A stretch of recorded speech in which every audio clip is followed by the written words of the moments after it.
most of my work in Yiddish recently, for, say, my senior thesis, dealt with newspapers and other sorts of periodicals. And I definitely did not see that coming when I first started Yiddish. I was woefully ignorant of what a tradition Yiddish has of press, and especially political press.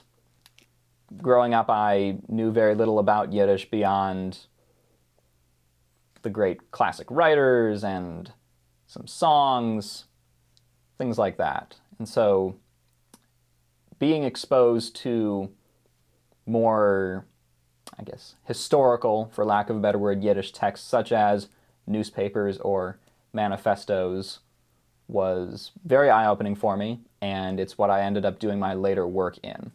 So that's the change, I guess.